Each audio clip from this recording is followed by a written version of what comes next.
Hi, I'm Tina from Swallow Mosaics. In this video I'm going to show you packing my small kits that I currently sell. They're called bundle kits and I've got bundle A and bundle B.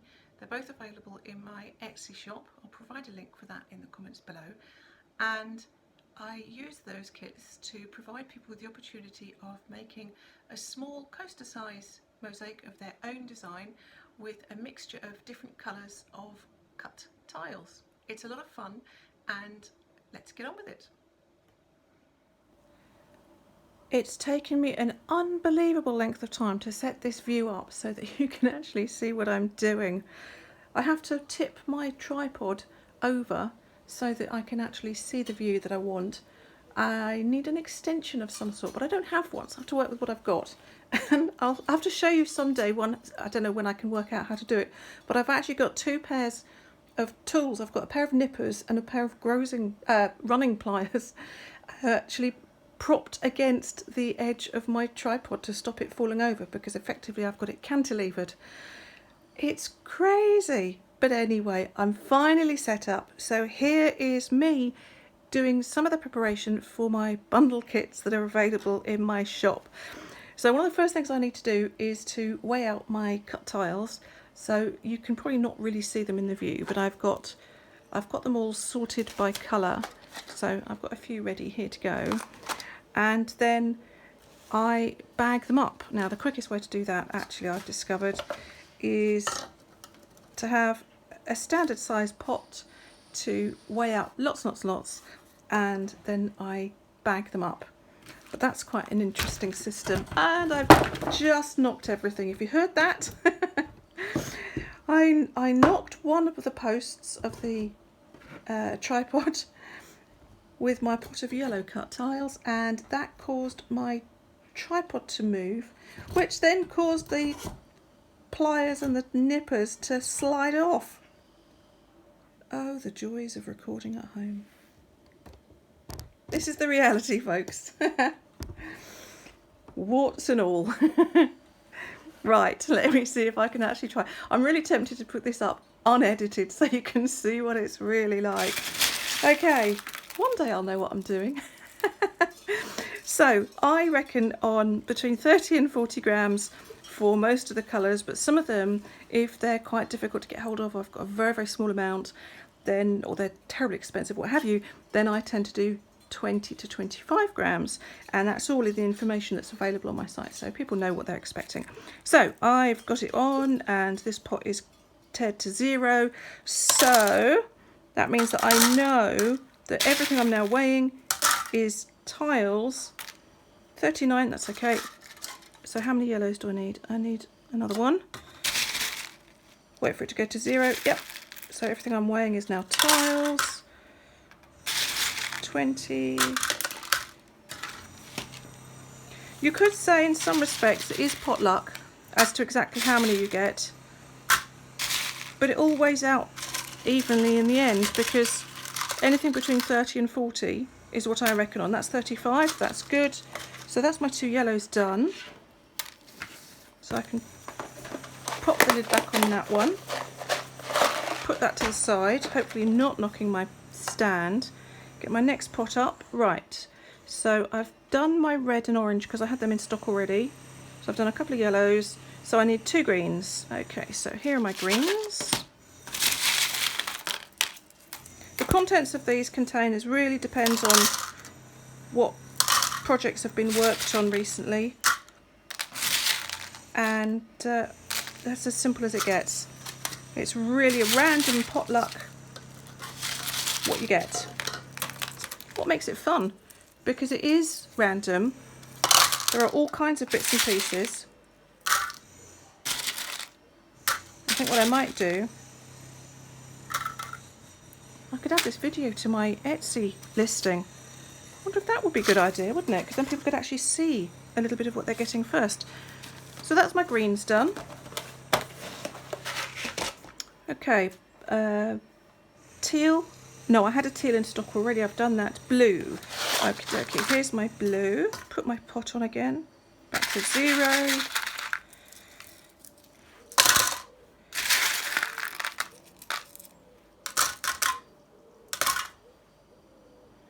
39. I haven't got many blues left, so I'm going to take a couple out. 31, that's a bit mean, isn't it? It's only just over 30.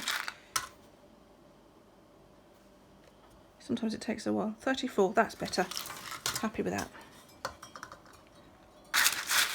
Now these have been so popular, you can see I've got very little left. So actually what I'm planning to do is to cut up some tiles so people could still carry on enjoying these kits. I've got plenty of tiles to cut. There's not a shortage of that.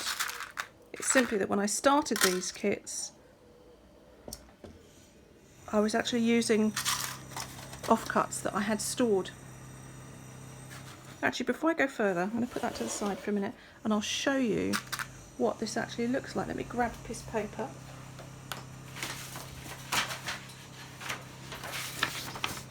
Oh, nothing like a receipt that's meant to be in my invoices and receipts book. There we go. Now,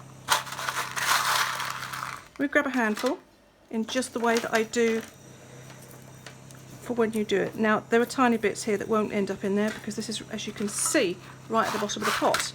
But let's have a look at the sort of things that are included.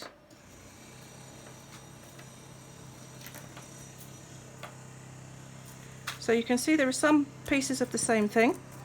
Happens, you know, if there's a project going on that uses an awful lot of one thing, then I'm quite likely to have several offcuts left over of that same material.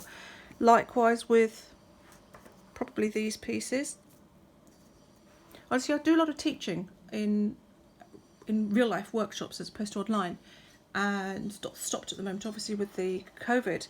But what I find is that my students, they really get a feel for the materials they like to use, and as they're working through their project they might find that some of the things that they've prepared, they've changed their mind even during the course of one session, and that's absolutely fine. That's why I provide a lovely wide selection of materials for them to have a look at and feel and cut.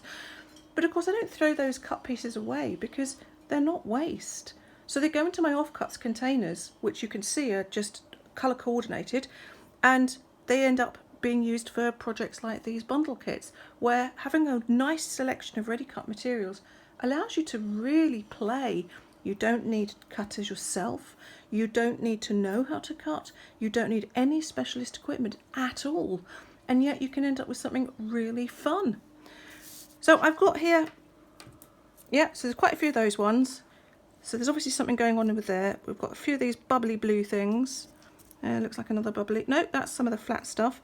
And then over here, we've got lots of little pieces from glass tiles that are the smaller sort. So it's a really nice mixture. Let's see if there's anything else in there at the moment. There's more of the same. So that actually is a really nice indication of the kind of things that you get. It's automatically a mixture. And it's impossible to create that mixture without having lots of little cut pieces, because if I were to send you 35 grams of one type of whole tiles, well, to be honest, that would be quite quickly taken up with just a few tiles. There's no way you would have that selection of blue, for example, in 35 grams. So this is a great way of doing it. So I'm going to weigh out my purples, and I still need 2 of those. So let's get that on there. It weighs 5 grams by itself, so I set it back to 0. There we go. So I haven't got much left of this, so it'll be on the lower side of the 30 grams to 40.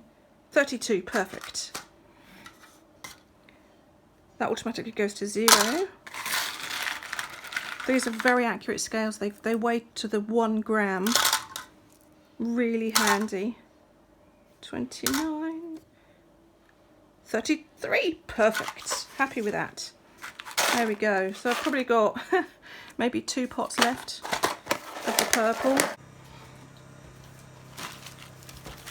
Okay, now I have in the past had loads and loads and loads of plastic bags that I have bought to use for putting tiles in, and I stopped buying them a little while ago when I realised that I actually had plenty. I used them all, and well, almost all. This is about pretty much all I've got left. What I do now is I make them from waste plastic, and I'm just looking to see what I've got. Tall, narrow, I use those ones for grout, so this isn't grout. Right, let's have a look. Aha! Right, these look ready to use. I will also need, this is what I was looking for. Is the length of that? I'm half Spanish and I'm married to a Greek. You can imagine we drink wine a lot and we quite often get boxes of wine because it's cheap, it's quite nice, and it means that we can just have regular table wine often. And the good thing with boxes of wine is that although the outside is cardboard, which I put in the recycling, the plastic that they use is double layered. It's got a little tap in it. When we finish it, I cut the tap out, put that in the recycling, I wash all the plastic, separate them out, and I make bags. And this is from those. If you're interested in seeing how I actually turn a wine box bag into small bags for these tars, let me know in the comments below and I can make a separate video on that, totally just that. But today I'm just going to concentrate on what I do to put these into individual little bags that are going to look like that. Okay, so I'm going to move this stuff out of the way, get out my it's named my burning board, you see that? And see if I can manage to set up without knocking anything over. Right, I'm going to need those, I need that. One more thing I'm going to need is a metal ruler. Okay, so I've opened up my tube of plastic. In goes. They're quite often full, but I won't say anything. I'll be just encouraged. Oh, look at that, they all went in. Drop them in the bottom. That is of course a ridiculously large bag. I don't need all of that. So I'm going to pop that over the edge of my burning board. Put a greaseproof paper and my ruler, and then this pyrography pen.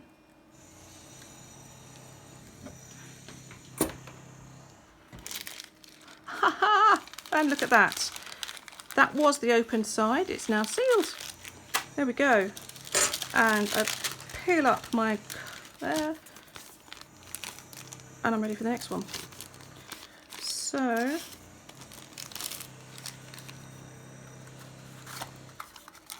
in it goes.